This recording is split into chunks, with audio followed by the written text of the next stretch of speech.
secreto de los triunfadores. La Biblia nos habla acerca de grandes héroes en el capítulo 11 de Hebreos, los héroes de la fe, la galería de los hombres de la fe. Entre ellos aparece un hombre llamado Gedeón. Gedeón era un hombre común y corriente, tal y como nosotros, con sus debilidades, con sus temores, con sus flaquezas. Pero Dios vio algo especial en él. Dios vio en él valentía, vio en él humildad. Y dice de que el pueblo de Israel venía de ganar muchas batallas, porque el pueblo había salido, se recuerdan, de Egipto. Entonces ya habían entrado a la tierra prometida, habían seguido bajo el mandato de Josué y seguían ganando batallas. Murió Josué y luego seguían ellos. Ganaron 4 guerras después de la muerte del gran líder, como lo fue Josué. Y luego dice de que hubo un tiempo donde el pueblo de Israel empezó a entrar en pasividad. Y en esa pasividad le dio chance al enemigo y empezó a hacer siembras malas. La Biblia dice que la paga del pecado es muerte. Entonces, como consecuencia de la paga del pecado, que es muerte, el pueblo de Israel dejó de reproducirse. El Señor le había dicho, en Génesis le había dicho, te multiplicaré y tu descendencia no la contará y será bendición. Pero por causa del pecado, el pueblo de Israel no se había multiplicado. Había unos 2 que 3 ahí. Y todos idólatras, todos contaminados. Como consecuencias de separarse de Dios, dice de que llegaron los madianitas. Los madianitas fue un grupo, una descendencia que se originó después de que murió la esposa de Moisés. Vino Moisés a sus 100 y pico de años, se buscó otra jovencita de 22 años, madianita. Y dice que tuvo 4 hijos con ella, y de ahí nacieron los madianitas. Entonces los madianitas era un cruce de raza, de buena raza, de pilbu, de buena raza, pero mezclada con idolatría.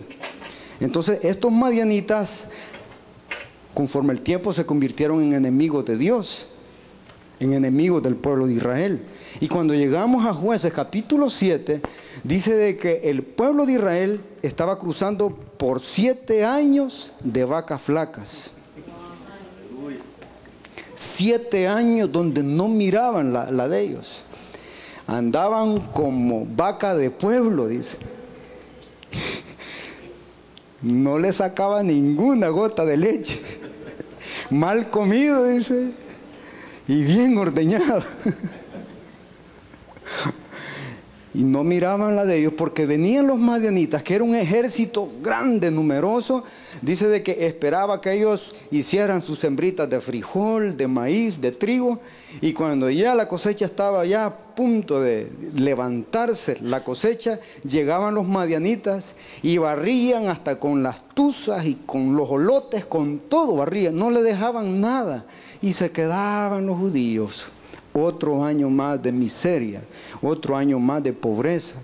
Y ante esa situación, los israelitas estaban viviendo en cavernas, en los montes, estaban atemorizados. 7 años de no ver la de ellos, hasta que se humillaron y clamaron a Jehová. Hasta entonces Dios levantó a Gedeón. Lo mismo sucedió con el pueblo de Israel, hasta que pasaron 400 años en cautiverio y ellos se humillaron y reconocieron. Hasta entonces Dios levantó a Moisés. Lo mismo sucedió con el hijo pródigo, hasta que lo había perdido todo, hasta que ya no tenía nada más que comer, únicamente algarrobas. Hasta entonces se humilló y se levantó y dice, y fue a la casa de su padre. Y dice de que el padre le dio un beso en el cuello, como queriendo decir, hasta el fin doblaste el cuello, papito. Bendito cuello, porque este cuello no lo quería doblar. No quería doblar tu orgullo. No quería doblar tu cerviz. Querías mantenerte erguido todo el tiempo. Cuando la palabra del Señor dice, separados de mí, nada podéis hacer.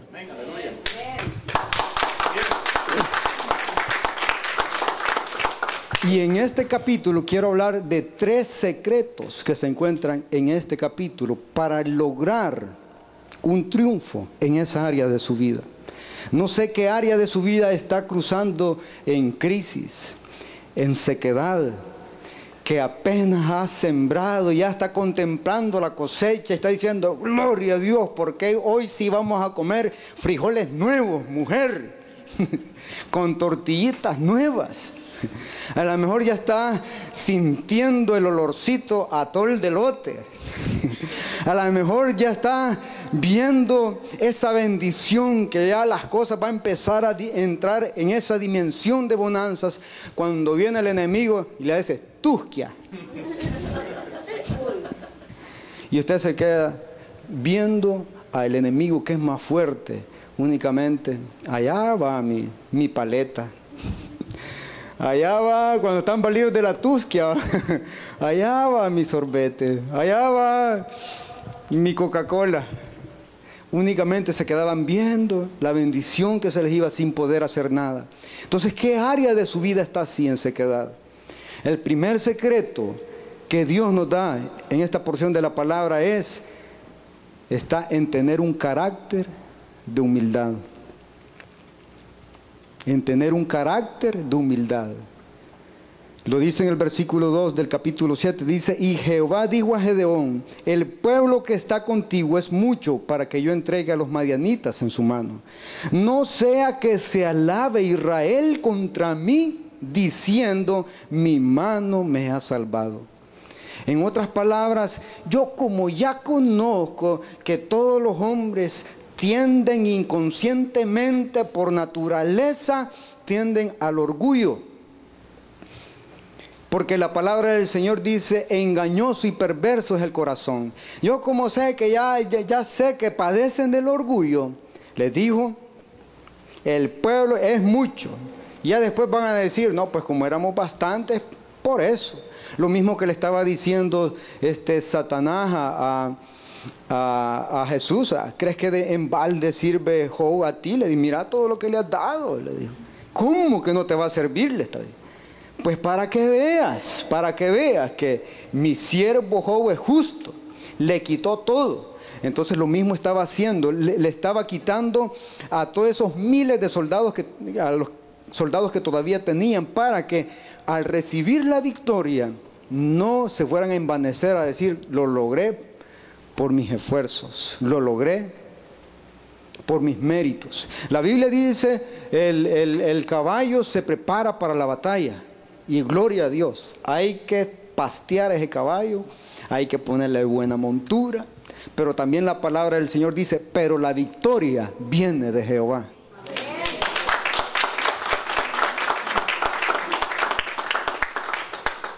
Sócrates, un gran pensador, dijo, el orgullo engendra al tirano.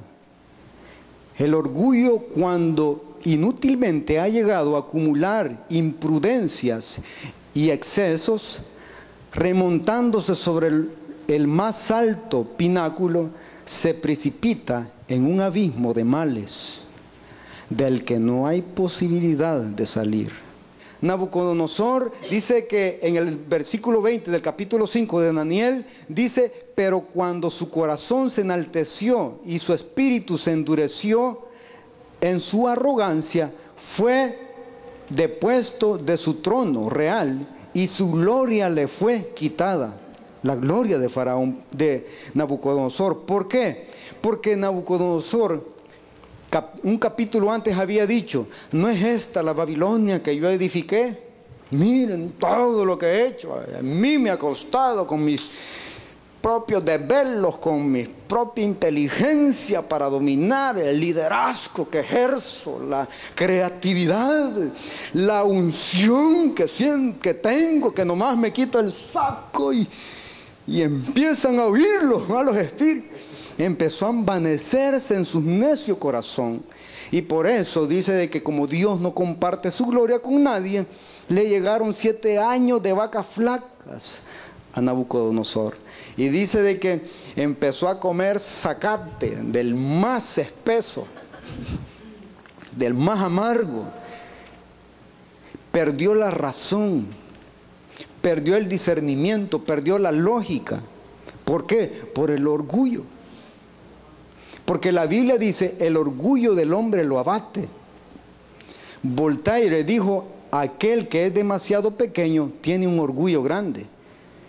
Porque el orgullo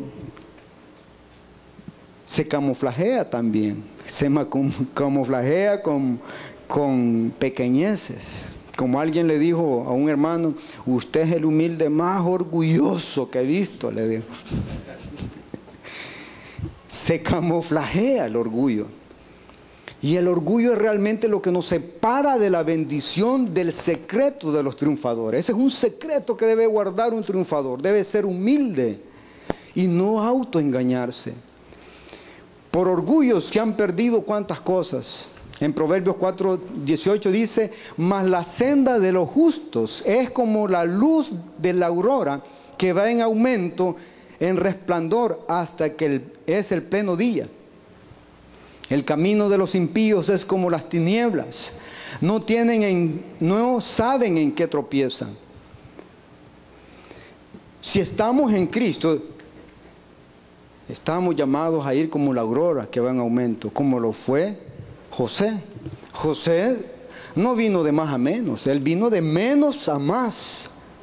Y llegó a ser el segundo después de Faraón, y llegó a ser, en otras palabras, a gobernar a Egipto, a ser fructífera en una tierra que no era ni de él. ¿Por qué? Porque era humilde, porque estaba en la cárcel y era humilde, porque estaba en la fosa y era humilde. Es por eso que dice la senda de los justos, la senda de los humildes. Y es ahí donde Jesucristo dice que está la puerta y toca y llama. ¿Cómo está mi nivel de humildad? ¿Hay un balance realmente? ¿O habrá autoengaño? Porque si estoy en Cristo, se supone que mi senda debe de ir como la luz de la aurora que va en aumento hasta que el día es perfecto. Y es por eso que pocos alcanzan el triunfo. La Biblia dice, mas la paga de la humildad es riquezas, honor y vida. Hasta que el hijo pródigo se humilló, vino a reconocer delante de él. Dice la Biblia, mas los humildes buscan a Dios. Humildad tiene que ver con acercarse a Dios, reconocer que no somos independientes, sino que somos dependientes de Dios, no solo en ciertas áreas de la vida, sino en esas áreas que me cuesta entregar, en esas áreas que todavía yo tengo el control de ellas. Número 2, el carácter de aquel que alcanza el triunfo es un carácter de valentía. En el versículo 3 dice, ahora pues haz pregonar en oídos del pueblo, quien tema y se estremezca, madrugue y devuélvase. No lo quiero aquí, no lo quiero en el campamento. No quiero temerosos en el campamento. Quiero hombres de valentía, hombres de coraje. ¿Ya ha visto la película esa? Reto de valientes se llama. Y esta vida es un reto para valientes. Dice la Biblia, porque el reino de los cielos se hace fuerza y únicamente los valientes lo arrebatan. Es por eso que José, enfrente de aquel gran monumento de la mujer de Potifar, fue valiente y salió huyendo y corriendo. La Biblia dice, aquel que gane su vida en esta tierra la perderá, pero aquel que muera por mi causa la ganará. La valentía tiene que ver muchas veces con que esta carne va a derramar lágrimas, pero es ahí donde vamos camino a ganar esa gran victoria, a lograr esos pensamientos de bien que Dios tiene para cada uno de nosotros. Pero ¿por qué había en el pueblo de Israel muchos que se regresaron? Dice que 22,000 se regresaron. Imagínense, 22,000 se regresaron. Ahí podemos ver que es más grande el número de temerosos que los valientes. Es por eso que la Biblia dice de que son pocos los que hallan esta senda. Son muchos los que van en el camino ancho, porque en el camino ancho, ahí no se requiere de gran valentía. Ahí todas las luces están en verde, ahí no hay freno, ahí es una vida loca. Como dijo el salmista Ricky Martin, no es salmista, el pervertido vive la vida loca en esa calle. Pero ¿por qué es que había temor en ellos? Puede ser de que tanto tiempo de esclavitud, tanta opresión que ellos habían vivido, ya se habían acobardado. ¿No es cierto de que cuando lo intentamos una vez y no sale nada, el semblante decae? No digamos lo intenta otra vez y el semblante va decayendo. 10 veces y el semblante ya ni se diga. 15 veces. Pero la Biblia dice 7 veces cae el justo y se vuelve a levantar. ¿Cuántas veces ha decaído su semblante?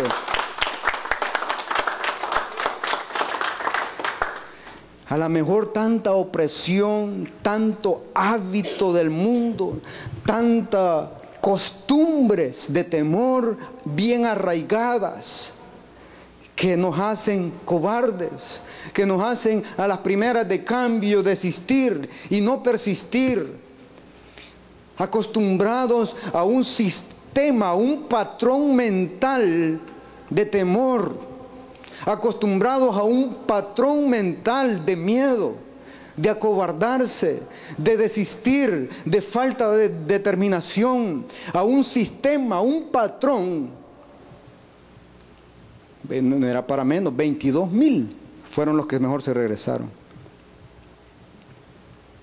Entonces, tanta opresión puede hacer de que ese viejo hombre se levante una y otra vez y quiere volver a agarrar fuerzas. Está en el cuadrilátero y está pensando si le vuelve a entrar otro round o mejor se queda ahí, acobardado ahí.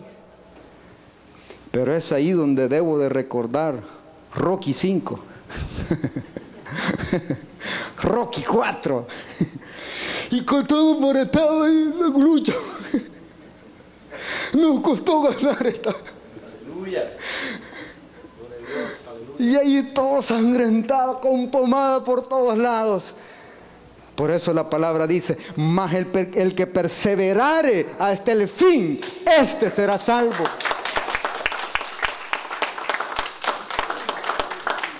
Y eso es lo que necesitamos hoy en día, cristianos estilo Rocky, estilo Rambo, estilo duro de matar.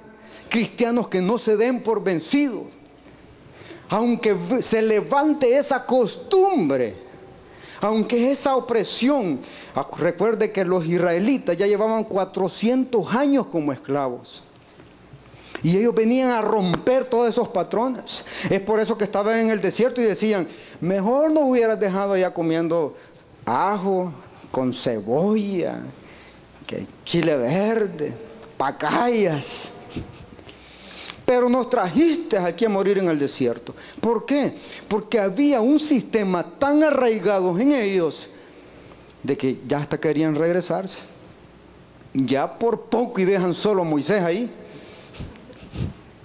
Por poco y hacen la huelga y se levanta uno y empiezan, no, ya nos vamos, Moisés, ya nos vamos, no. ¿Qué es tu Dios? A pesar de que habían visto milagros, a pesar que habían visto la mano de Dios, a pesar que tenían evidencia de la nube, de la presencia de Dios que estaba con ellos, a pesar de que el Espíritu Santo ahora vive en templos de barro, a pesar que la gloria de Dios habita ahora en hombres imperfectos como lo fue Abraham, como lo fue David, como lo es usted y yo. A pesar de todo eso, muchas veces nos queremos acobardar. Y es ahí donde, Señor, me estoy acobardando, y lo has notado, y mejor me voy a regresar para el mundo. Es ahí donde el enemigo empieza a susurrar, y más le canta a Satanás. Y volver. Y empieza una serie de ministración, como el enemigo es experto para ministrar a través de la alabanza de Satanás, de la música de Satanás, empieza a ministrar los instintos, las emociones. Y cuando esas emociones ya están controladas por Satanás, ya viene ese cuerpo y le obedece, ya viene ese espíritu y se aparta de la gracia de Dios. Y es ahí donde no se alcanza el triunfo que Dios tiene para nosotros. Y esa puede ser una de las razones, la costumbre. También la culpabilidad. Ellos habían pecado. Entonces, como se sentían culpables, miraban que aquellos estaban robando. Pero la culpabilidad decía, con el corazón ahí, no, pero como quiera, si yo no he sido ni perfecto, yo le fallaba a Dios, yo sé, Señor, que es tu castigo, así es de que, ay, que lleven la cosecha, ay, mañana voy a ver, aunque sea pacaya voy a comer, aunque... Y estaban viendo que aquellos se llevaban toda la cosecha, ya la gallinita con todo y la cría de pollitos se la llevaban en el canasto completita. Y aquel esperanzado a comerse su sopón de gallina india asada ahí. No, pero como quiera, ahí guardé unos 2 huevitos, ahí ya me van, ya van a reventar. La misma culpabilidad los hacía estar comiendo algarrobas. Cuando la Biblia dice, de modo que si alguno está en Cristo, nueva criatura es. Las cosas viejas pasaron y todas son hechas nuevas. Pero esa culpabilidad del diablo es una de las herramientas más peligrosas y astutas, sutiles y malignas que Satanás ocupa para destruir, para robar el triunfo, la bendición que Dios tiene. Y es por eso que habían pasado 400 años y el pueblo sin ver ningún resultado. Miraban 3er año, 4º año, 5º año, y la culpabilidad no los dejaba avanzar. Si cuando el Señor dice, pensamientos de bien tengo acerca de vosotros, cuando el Señor dice que somos la niña de sus ojos, cuando el Señor dice que el Señor ya dio a su Hijo amado, que es lo más precioso, ¿cuánto más os dará lo que os haga falta? ¿Cuánto más? ¿No acaso valéis vosotros más que las flores del campo, que los pájaros? Pero la culpabilidad, los pájaros no tienen culpabilidad.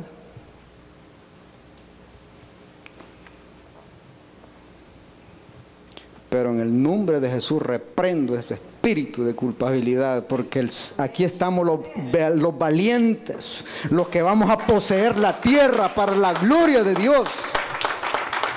Sacúdase toda culpabilidad del enemigo. Usted es nación santa, pueblo adquirido por Dios. ¿Para qué? De aumento, como la aurora. Para alcanzar también, anunciar las virtudes de aquel que nos llamó de las tinieblas a su luz, para ir como la aurora en aumento. Así es de que los valientes dejan a un lado la costumbre y la culpabilidad, y ahí van los valientes. Nadie dijo que iba a ser fácil. ¿Quién dijo que era fácil? Nada que ver. Es por eso que el Señor dice, has visto 4 cosas más sabias que los sabios. Y ahí mencionan las hormigas, porque las hormigas pueden levantar 10 veces su peso. 10 veces. ¿Cuántas pechadas hace usted? Con usted mismo.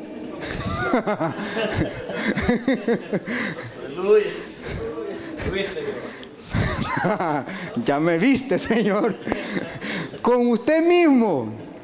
10 veces levantar su propio peso, y ahí van llevando ese arrocito para la cueva. No se dan por vencidos, se cansan, pero siguen persistiendo. Ahí van en las últimas, pero no desisten. Siguen persistiendo, siguen perseverando. Y es ahí donde alcanzan la bendición de Dios. Es por eso que el Señor nos puso ejemplos tan sencillos para que podamos aprender del Señor. La sabiduría de Dios. También el secreto es que deben tener un carácter de servicio. Un carácter de servicio a Dios. Y lo dice en el versículo 7. Entonces Jehová dijo a Gedeón: con estos 300 hombres que lamieron el agua, os salvaré y entregaré a los madianitas en tus manos. Y váyase toda la demás gente, cada uno a su casa. ¿Por qué se quedó solo con 300 al final? Porque solo esos 300 dice de que no fueron como los demás. ¿Sabe qué hicieron los demás cuando dijeron a tomar agua? Dejaron los fusiles por un lado, dejaron todas las armas por un lado, todas las espadas, lo que tenían, lo dejaron por un lado. Vinieron y se acostaron y empezaron a soplar el agua. Y dijeron: allá está una piedrita, allá está un pescadito. Y empezaron a tomar agua. Tomaban su buen trago, se daban vuelta. ¡Qué rica! Estaba bien heladita. Se tomaron su tiempo para tomarse su agua. Mientras que los 300 hombres, dice que agarraron como perro, dice.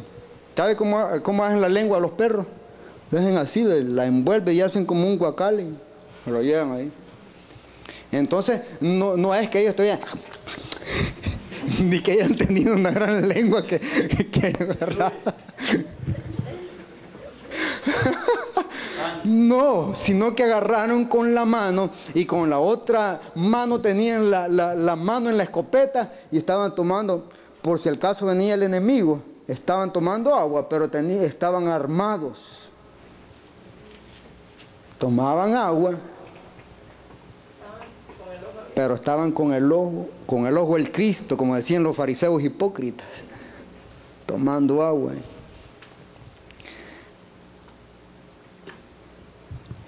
¿Cómo estaban los demás? Bien cómodos, en la comodidad de su refrigerio. Y eso es lo que el Señor no quiere. Y ahí está el secreto. De los que aman a Dios, los que llegan al triunfo, no se dan del todo al refrigerio. ¿Qué fue lo que sucedió con David? Estaba en lo mejor de la batalla y vino David, se tomó su refrigerio, su relax, su comodidad, toda la comodidad. Y por eso, ¿qué pasó? Cayó, se fue a la quiebra. ¿Por qué? Porque no estaba sirviendo a Dios. Él tenía que estar sirviendo a Dios, tenía que estar allá en la guerra. Pero por no estar sirviendo, sino que por estar ahí cómodo, en el aire acondicionado del castillo, del reinado de David, allí estaba, viendo el cable. El secreto está en el servicio a Dios. Una vez más, en el servicio a Dios. No debo de perder de vista el servir a Dios, a pesar de las imperfecciones, eso es el apresto del Evangelio, es tener puestas las botas, el servicio a Dios. Usted camina, ¿qué pasa si empieza a caminar en una calle empedrada, sin calzado? Y caliente el sol para acabar de aliviar, lo más probable es que se va a quedar ahí, paralizado. Y hay muchos que no han alcanzado la bendición de Dios, no han llegado al triunfo, porque se han quedado ahí sin el apresto, sin los zapatos del servicio, que es lo que les permite avanzar y avanzar y avanzar. Es por eso que siempre debo de estar activo, sirviendo en la obra del Señor. Amén. Y número 2, el secreto está en las armas. ¿Y qué armas? Número 1, la palabra de Dios, dijimos. También la oración, una arma. Orar conforme a la palabra de Dios. La Biblia dice el poder de la vida y de la muerte está en poder de la lengua. Y es ahí donde debo de ejercer ese poder en evangelizar. Ese poder en hablar palabra de bendición. Debo de prestar atención a lo que hablo, porque hay poder. La Biblia dice que de ahí depende la vida y la muerte. Ahí está el secreto, el poder. En el versículo 20 dice: y los 3 escuadrones tocaron las trompetas, y quebrando los cántaros tomaron en la mano izquierda las teas, y en la derecha las trompetas con que tocaban, y gritaron por la espada de Jehová y de Gedeón. ¿Qué tenían? Dice trompetas. ¿Qué tenemos nosotros en nuestra boca? La palabra de Dios debemos de tenerla en nuestra boca. Amén. También dice que tenían teas. Esas son como lámparas, como candelitas. Eso quiere decir que también debo de tener un buen ejemplo que ilumine a otros. Y es ahí donde voy rumbo al triunfo de Dios. Y número 3, el secreto está en la táctica de guerra. Y número 1, esa táctica de guerra debe de ser poniendo la vista en Dios. Poniendo la vista en Dios. Vea lo que dice.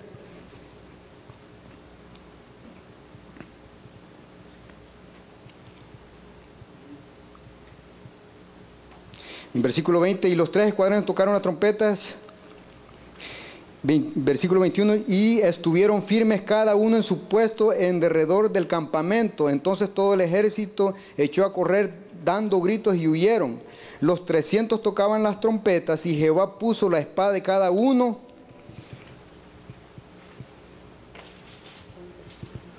Versículo 17, y les dijo: miradme a mí y haced como yo hago. Versículo 17.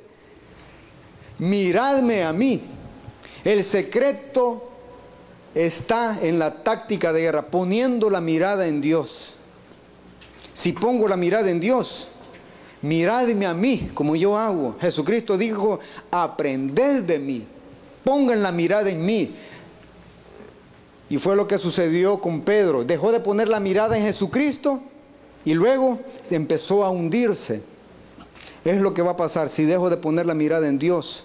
Voy a empezar a hundirme, voy a empezar a caminar por lo que veo a mi alrededor y voy a empezar a hundirme. Por eso la Biblia dice: puesto los ojos en Jesús, el autor y consumador de la fe.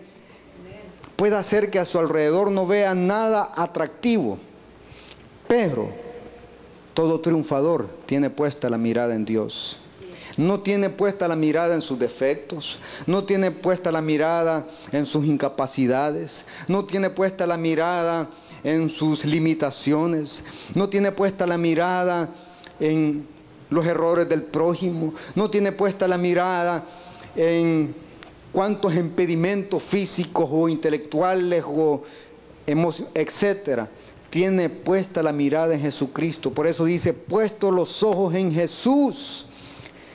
Todo triunfador tiene puesta la mirada en Dios.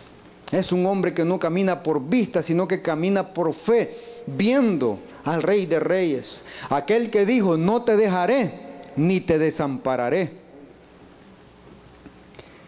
Y número 2, también debo de ocupar el lugar que Dios me ha asignado. En el versículo 21 dice que le dijo: estén firmes cada uno en su puesto. Para llegar al triunfo debo de mantenerme en el puesto. ¿Qué puesto, qué don, qué talento Dios me ha dado? ¿Qué privilegio Dios me ha asignado? Debo de mantenerme en ese puesto, porque todos somos el cuerpo de Dios. Si me descuido, si no tomo mi lugar en el cuerpo de Dios, entonces me puedo parecer a aquel siervo malo y negligente que le dijo: bien sabía de que siembro donde no había. Vea lo que dice en Mateo 25, 26. Respondiendo su señor le dijo: siervo malo y negligente. Sabías que ciego donde no sembré y que recojo donde no esparcí. Por tanto, debías haber dado mi dinero a los banqueros. Y al venir yo hubiera recibido lo que es mío con los intereses. Quitadle, pues, el talento y dadlo al que tiene 10 talentos. Porque al que tiene le será dado y tendrá más. Y al que no tiene, aún lo que tiene le será quitado. Y a este, atarle de pies y manos y echarle en las tinieblas de afuera. ¿Por qué? Por no tomar su puesto, por no tomar la responsabilidad en el cuerpo de Dios.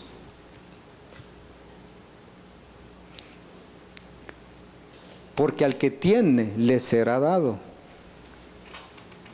Porque aquel que es fiel en lo poco me fuiste fiel, sobre mucho te pondré. Muchos han dejado de alcanzar la victoria y el triunfo de Dios porque escondieron el talento, lo enterraron. Y la Biblia dice, al que no tiene, aún lo que tiene le será quitado. Cuando nosotros tomamos nuestro puesto en el cuerpo de Cristo y nos mantenemos persistiendo, perseverando, dice la Biblia que Él llevó cautiva la cautividad y dio dones a los hombres. ¿Qué es eso? Que todos tenemos una medida, un don que Dios nos ha dado, y todos tenemos un don para la edificación del puesto de Dios. Pero muchas veces lo que hacemos es esconder ese talento, ese don. Y eso es lo que el enemigo quiere. Ahí está feliz el enemigo, que usted entierre el talento que Dios le ha dado. Y todo se ha diseñado para que entierre el talento. Hoy hay un sistema diseñado para que entierre el talento. ¿Por qué? Un sistema bien materialista, un sistema hecho por paganos, por mundanos, un sistema hecho por hombres que no tienen temor de Dios. ¿Para qué? Para no tomar el puesto en la batalla, para darle la prioridad a otras cosas, para no ser fieles a Dios en lo poco, para servirle a Dios mediocremente. Pero es ahí donde debo de esforzarme y ser valiente y entregarle a Dios, darle a Dios lo que es de Dios. Porque dice, al que no tiene, aún lo que tiene le será quitado. Porque nuestra lucha no es contra sangre ni carne, sino que contra potestades de las tinieblas. Y si el problema es espiritual, lo que debo de atacar principalmente es lo espiritual. Donde debo estar alineado es lo espiritual. Por eso la Biblia dice, mas buscad primeramente el reino de Dios y su justicia, y luego todas las cosas serán añadidas. Es por eso que mi prioridad debe de ser el servicio a Dios, el tomar mi puesto en la batalla. Porque el Señor sabe recompensar a los fieles, a los suyos. Él es un jefe, un amo que paga bien. Por eso en Corintios dice de que Él recompensará a cada uno según haya sido su obra. Y también la Biblia dice que Él recompensará a aquellos que le han dejado casa, herencia, hermanos, hijos, 100 veces más en esta tierra y la vida eterna ya en los cielos. Entonces, es ahí donde el enemigo tiende la trampa. Pone el queso, pone la carnada. ¿Para qué? Para mantener en un círculo, para que a Dios no se le dé la prioridad, para no tomar el puesto, para enterrar el talento que Dios ha dado. Y eso es lo que le conviene a Satanás. Cuando la misma palabra dice que nuestra lucha no es contra sangre ni carne, sino que contra potestades de las tinieblas. Es por eso que debo de prestar atención a lo que Dios me ha dado y ponerlo al servicio de Él. Porque un día Dios me va a pedir cuentas a cada uno. Y ahí cada uno va a estar delante de Dios y le va a decir, ¿qué hiciste con el llamado que te di? Con el talento que te di. Y usted puede decir, pero no sé qué talento. Es mentira, el Espíritu Santo ilumina. Todos tenemos un puesto, aunque sea de interceder, aunque sea en la alabanza, que sea en evangelizar. Son puestos que todos debemos de tomar. Pero hemos descuidado el evangelismo, hemos descuidado la oración y cuanto más aquellas cosas que están hasta más visibles. Y eso es lo que quiere el enemigo. Mantenernos ahí en un sistema donde el talento se... Por eso la Biblia dice, el justo con dificultad se salva. Es por eso que también debemos de prestar atención a ponernos a trabajar. Y no por temor, sino por gratitud, porque ya Dios nos hizo, ni por intereses, sino porque ya Dios hizo lo mejor, que es darnos la salvación. Al no trabajar, Hesiodo dijo, el hambre es la compañera inseparable del perezoso. La pereza es el hábito de descansar antes de estar cansado. Esa es la pereza. Es el hábito de descansar antes de estar cansado. Es ahí donde debo de poner a trabajar ese don que Dios me ha dado. Si nos esforzamos para las cosas materiales, ¿cuánto más por las cosas espirituales? Siendo que estas cosas son perecederas, siendo que un día no quedará polvo, piedra sobre piedra, sin que todo esto sea quemado. Cuando la Biblia dice, y los elementos ardiendo serán deshechos. Si nos esforzamos por algo terrenal, por algo superficial, ¿cuánto más deberíamos de esforzarnos por las cosas espirituales? Por esas cosas que son eternas. Y es allí donde debo despojarme de la pereza. Por eso la Biblia dice en Gálatas 6:7, dice, no os engañéis, Dios no puede ser burlado, pues todo lo que el hombre sembrare, eso también segará. ¿Qué quiere decir eso? De que si yo siembro negligencia en las cosas espirituales, Dios también va a ser negligente conmigo. Y bien es cierto que Dios es Dios de misericordia. Bien es cierto que Dios no nos paga conforme a nuestras iniquidades. Pero también debo de sembrar en la obra de Dios. También Dios espera que empiece a dar pasos, empiece a madurar, empiece a crecer como lo hizo José. Dios espera también. Dios espera que también nosotros removamos la piedra. Él puede hacer todo el milagro también, pero también Él no quiere que perdamos de vista las cosas espirituales, porque cuando los pensamientos del hombre son, o los caminos del hombre son agradables a Dios, dice la palabra, aún a sus enemigos hacen estar en paz. Porque también la palabra dice, porque al hombre que le agrada a Dios, Dios le da sabiduría, riquezas y honra. El hombre que agrada a Dios, cuando agradamos a Dios con nuestro esfuerzo, con tomar nuestro puesto, es ahí donde viene la recompensa de Dios.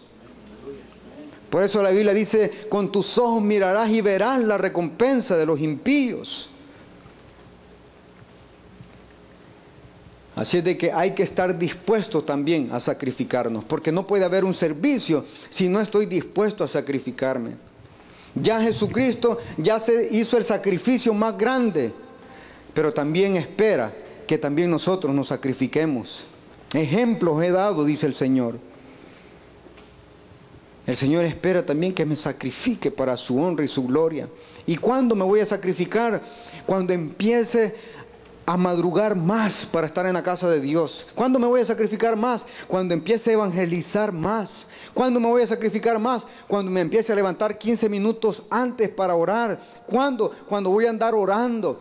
Cuando me voy a estar absteniendo. Cuando le voy a decir no a la carne. Cuando me voy a negar a mí mismo. Es ahí donde me voy a empezar a sacrificar más. Y el éxito es realmente de aquellos que pagan el precio con sacrificio. En mi país, la oración a la bandera dice, libertad, en el himno nacional, libertad se escribe con sangre, trabajo con el sudor, dijo. Unamos sudor y sangre, pero primero Cristo Jesús, amén. Tiene que haber un sacrificio. Libertad, triunfo, bendición, victoria, se escribe con sacrificio. Para que nosotros estemos aquí, Déjeme decirle que nuestras madres tuvieron que sacrificarse. Y esas escenas las tengo fresquecitas yo. El sacrificio que pasa una mujer para que cada uno de nosotros estemos aquí. Y vea, Dios ha hecho algo perfecto. Así también, si nosotros nos sacrificamos, el día de mañana vamos a ver una obra perfecta de Dios en cada una de las áreas de nuestra vida. Así es de que debo, de número uno, recordar que los triunfadores son humildes, valientes y serviciales. Número dos, los triunfadores evangelizan, se mantienen orando y aprendiendo de la palabra de Dios. Número tres, los triunfadores mantienen su mirada puesta en Cristo, ocupan su lugar en el ejército y están dispuestos a sacrificarse. ¿Está dispuesto a sacrificarse por el Señor? ¿Está dispuesto a sacrificar el orgullo, la cama? ¿Está dispuesto? Si ya Jesucristo hizo el mayor sacrificio,